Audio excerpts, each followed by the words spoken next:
तो नींव रखने के साथ ही निर्माण कार्य भी अब चौकी का शुरू हो चुका है। इसके साथ ही नजर अब उस हर एक व्यक्ति, उस हर एक शख्स पर रखी जाएगी जिसकी मानसिकता कहीं ना कहीं संभल का माहौल खराब करने की है, या फिर अराजकता फैलाने की है, या फिर वो जो कानून को मजाक समझते हैं। एडिशनल एसपी संभल का इस पूरे मुद्दे पर क्या कुछ अब कहना है, सुनिए। संभल के एडिशनल एसपी इस वक्त हमारे साथ मौजूद हैं। सर, कल आपने चौकी के लिए खुदाई बाउंड्री के लिए करवा दी, आज भूमि पूजन भी आप लोगों द्वारा किया गया। कैसा स्वरूप रहने वाला है इस चौकी को लेकर, कितनी इम्पोर्टेंट है इस इलाके के लिए ये चौकी?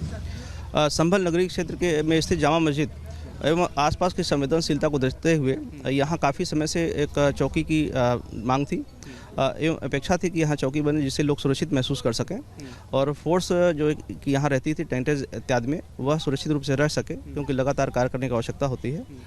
उनके लिए यह सुरक्षित चौकी आवश्यक थी, तदनुसार चौकी का निर्माण हो रहा है। इसका स्वरूप कैसा रहने वाला है सर, क्योंकि लोगों में काफ़ी जिज्ञासा है। एक तो शाही जामा मस्जिद के ठीक सामने किस तरीके का स्वरूप रहने वाला है? इसका निर्माण का लेआउट तैयार किया जा रहा है और शीघ्र ही इसका लेआउट के अनुसार कार्य किया जाएगा। बिल्कुल मंत्रोच्चारण के साथ, जैसे हिंदुओं में सनातन में भूमि पूजा की जाती है, वैसा ही देखने को मिला यहाँ पर भी। यह अपेक्षित रूप से निर्माण कार्य हो रहा है, इसके लिए जो आवश्यक था वो किया जा रहा है। ठीक है। और चलिए आगे बढ़ते हैं और बात करेंगे मनमोहन सिंह के आखिरी सफर की।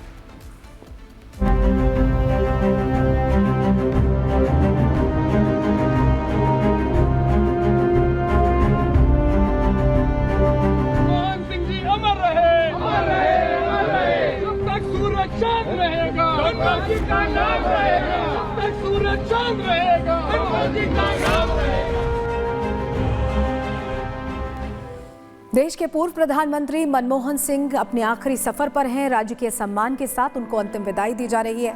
मनमोहन सिंह को आर्थिक नीतियों का जनक भी कहा जा सकता है। उनको ये हमेशा ही पीढ़ियां याद रखेंगे। और ये तस्वीरें आप देख रहे हैं राजकीय सम्मान के निगमबोध घाट पर, जहां पहले कांग्रेस मुख्यालय से उनका पार्थिव शरीर यहां लाया गया है।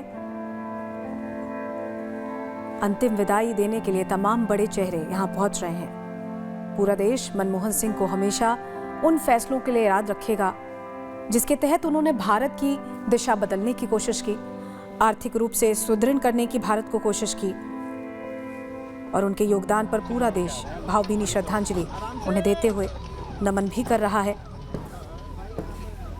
6 बार राज्यसभा सांसद रहे मनमोहन सिंह, 6 बार विपक्ष के नेता रहे, 5 बार वित्त मंत्री का कार्यभार उन्होंने संभाला, और 10 साल प्रधानमंत्री के तौर पर।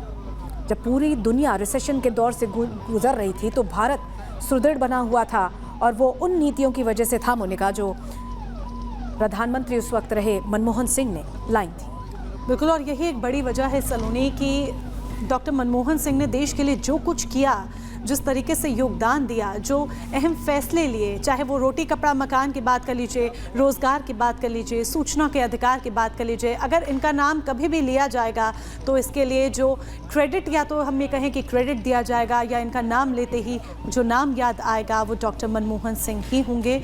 लेकिन आज वो अंतिम सफ़र पर हैं, निगमबोध घाट पर उनको अंतिम विदाई देनी है। अंत्योष्टि आज होगी, हमेशा के लिए पंचतत्व में विलीन हो जाएंगे पूर्व प्रधानमंत्री डॉक्टर मनमोहन सिंह। तस्वीरें आप लगातार देख रहे हैं, लाइव तस्वीरें हम आपको दिखा रहे हैं निगमबोध घाट से, जहां पर अपने अंतिम सफ़र पर पूर्व प्रधानमंत्री हैं। जिस तरीके का उनका स्वभाव था, अगर विनम्रता, सौम्यता की बात कर ली जाए, सरल जीवन, सादगी की बात कर ली जाए, तो ऐसे में अगर जो छवि सामने आएगी वो छवि डॉक्टर मनमोहन सिंह की होगी।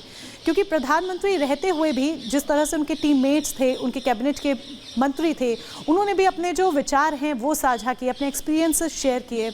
उन्होंने बताया कि किस तरीके से कितने विनम्र स्वभाव के थे पूर्व प्रधानमंत्री। कभी भी उन्होंने ये नहीं जताया कि वो बॉस हैं, कभी भी उन्होंने ये नहीं जताया कि वो प्रधानमंत्री हैं।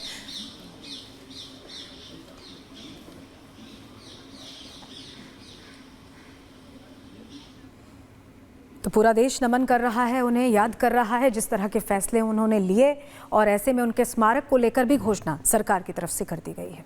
चलिए आगे बढ़ते हैं, अगली खबर का रुख करेंगे और बात करेंगे बदलते मौसम की, जिसने मुश्किलें अब बढ़ा दी हैं लोगों की।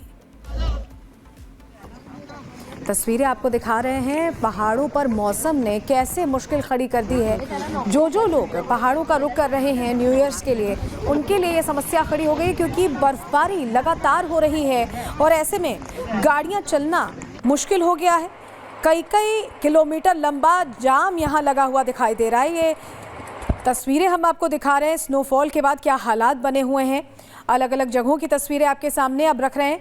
देखिए, रजौरी, डोडा, चंबा और गुलमर्ग की तस्वीरें आप देख रहे हैं, मनाली, गांदरबल और नारकंडा, इसके अलावा बारामूला। तो चाहे जम्मू कश्मीर की बात कर लें, हिमाचल प्रदेश की बात कर लें, हर जगह हालात यहाँ थोड़े ख़राब हो गए हैं क्योंकि स्नोफॉल के चलते सड़कें पूरे बर्फ़ से भरी हुई हैं और जो गाड़ियाँ निकल रही हैं उनको कंट्रोल करना भी मुश्किल हो रहा है।